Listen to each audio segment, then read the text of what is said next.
Assalomu alaykum. Kechagi kunning muhim voqealari haqida odatdagidek kundalik xabarnomamizda.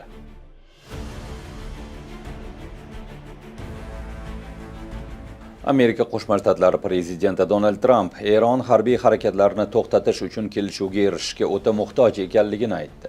Eron rahbarlari muzokara olib borishyapti va ular kelishuvga erishishni juda ham xohlashadi, biroq buni aytishdan qo'rqishadi, chunki o'z xalqi tomonidan o'ldirilishidan xavfsirashadi. Shuningdek, ular biz tomonimizdan o'ldirilishdan ham qo'rqishadi, deb ta'kidladi Vashingtondagi tadbirda so'zga chiqqan Tramp. Eron tashqi ishlar vaziri Abbos Aroqchi esa AQSh bilan hech qanday muloqot yoki muzokara bo'lmaganini, biroq vositachilar orqali turli xabarlar almashilganini aytdi. Do'st mamlakatlarimiz orqali xabarlar yetkazilishi va biz bunga javoban o'z pozitsiyamizni bildirishimiz yoki zarur ogohlantirishlar berishimiz muzokara yoki muloqot deb atalmaydi, dedi Aroqchi chorshanba kuni davlat televideniyasiga bergan intervyusida. Bu shunchaki do'stlarimiz orqali xabarlar almashishdir, dedi u. Tramp AQSh Eronda aynan kim bilan muzokara olib borayotganini ochiqlamayapti. 28-fevral kuni AQSh va Isroil Eronga hujum qilgandan beri ko'plab yuqori martabali amaldorlar halok bo'lgan. AQShning Pokiston orqali Eronga yuborgan 15 banddan iborat taklifi Eronning boyitilgan uran zaxiralarini yo'q qilish, boyitishni to'xtatish, ballistik raketa dasturini cheklash va mintaqaviy ittifoqchilarni moliyalashtirishni to'xtatishni ko'zda tutadi. Shuningdek, Eron vositachilarga AQSh va Isroil bilan tuziladigan har qanday o't ochishni to'xtatish kelishuviga Livan ham kiritilishi kerakligini aytgan. Isroil bu kelishuvga shubha bilan qarab, har qanday kelishuvda o'zining oldini oluvchi zarbalar berish huquqi saqlanib qolishini istayapti. Tarixdagi eng og'ir energetika inqiroziga sabab bo'lgan bu mojaroning oqibatlari mintaqa sarhadlaridan ancha uzoqqa tarqaldi. Hormuz bo'g'ozining yopilishi natijasida butun dunyo bo'ylab yoqilg'i taqchillik yuzaga kelyapti. Aviakompaniyalardan tortib supermarketlar va avtomobil dilerlarigacha narxlarning oshishi, talabning pasayishi va ta'minot zanjirining uzilishi kabi muammolar bilan kurashmoqda.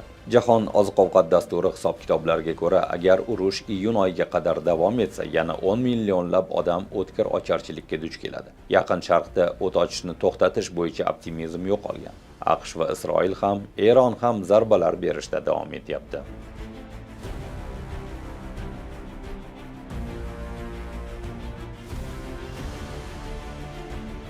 AQSh Ukrainaga tinchlik kelishuvi doirasida xavfsizlik kafolatlarini berish taklifini Kiyev butun Donbassni Rossiyaga topshirish sharti bilan bog'layapti. Bu haqda prezident Volodimir Zelenskiy Reutersga bergan intervyusida ma'lum qildi. Yaqin Sharqdagi vaziyat shubhasiz prezident Trampga va uning keyingi qadamlariga ta'sir ko'rsatmoqda. Mening fikrimcha, afsuski prezident Tramp hali ham Ukraina tomoniga ko'proq bosim o'tkazish strategiyasini tanlayapti, dedi u. Ukraina rahbari tinchlik kelishuvi imzolangandan keyin Rossiya yana harbiy harakatlar boshlanmasligini ta'minlash uchun mustahkam xavfsizlik kafolatlari zarurligini aytgan. Zelenskiyga ko'ra, xavfsizlik kafolatlari bo'yicha ikkita muhim masala hal qilinmasdan qolmoqda. Ukrainaning harbiy tiyib turish salohiyatini saqlab qolish uchun qurol sotib olishni kim moliyalashtiradi va kelajakda Rossiya agressiyasi yuz berganda ittifoqchilar aniq qanday javob qaytaradi? Rossiya tomoni esa agar tinchlik muzokaralari boshi berk ko'chaga kirib qolsa, Vashington qiziqishini yo'qotadi va muzokaralarni tark etadi degan umidda.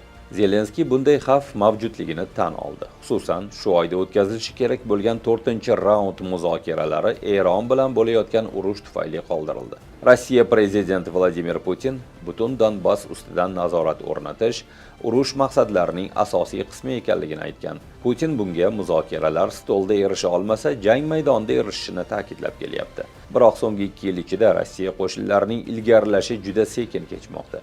Yevropa sharqidagi front ham faollashgan. Bir necha kun oldin Rossiya 24 soat ichida Ukrainaning tinch aholi yashash punktlariga qariyb 1000 ta dron va 34 ta raketa otgandi. Chorshanba kuni esa Rossiya havo hujumidan mudofaa tizimlari Ukrainaning 389 ta dronini urib tushirganini ma'lum qildi. Bu urush boshlangandan beri Rossiya hududlari va Qrimga qilingan eng yirik tungi hujum sifatida qayd etildi.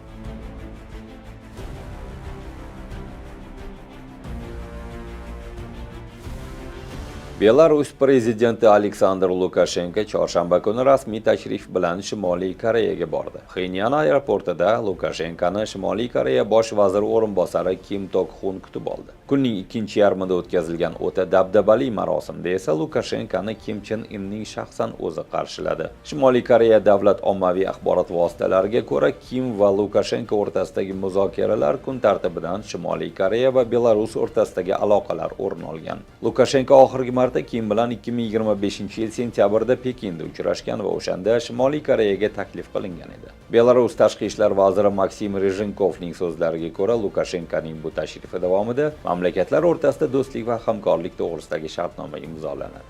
30 yildan ortiq vaqtdan beri Belarusni boshqarib kelayotgan avtokrat rahbar Lukashenko Kremlning yaqin ittifoqchisi hisoblanadi. Bu ikki yetakchi 2022-yil fevralda boshlangan Rossiyaning Ukrainaga keng ko'lamli bosqinida Moskvani harbiy, iqtisodiy va diplomatik yo'llar bilan qo'llab kelmoqda.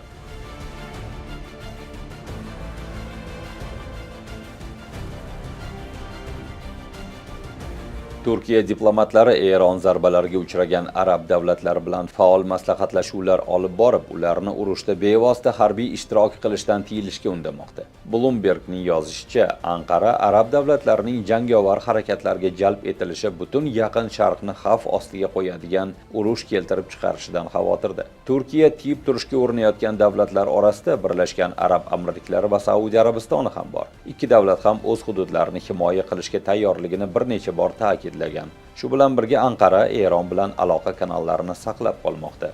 Oldinroq New York Times nashri Saudiya Arabistoni valiahd shahzodasi Muhammad bin Salmon Donald Trampni Erondagi urushni davom ettirishga undayotganini yozgandi. Aslida urushdan chetlanishni afzal ko'rgan Salmon ikkita narsadan xavotirda. Agar AQSh yarim yo'lda to'xtasa, Saudiya Arabistoni va arablar darg'azab Eron bilan yolg'iz qolishi mumkin. Bundan tashqari valiahd shahzoda mintaqadagi kuchlar nisbatini qayta shakllantirish uchun urushni tarixiy imkoniyat sifatida ko'rmoqda.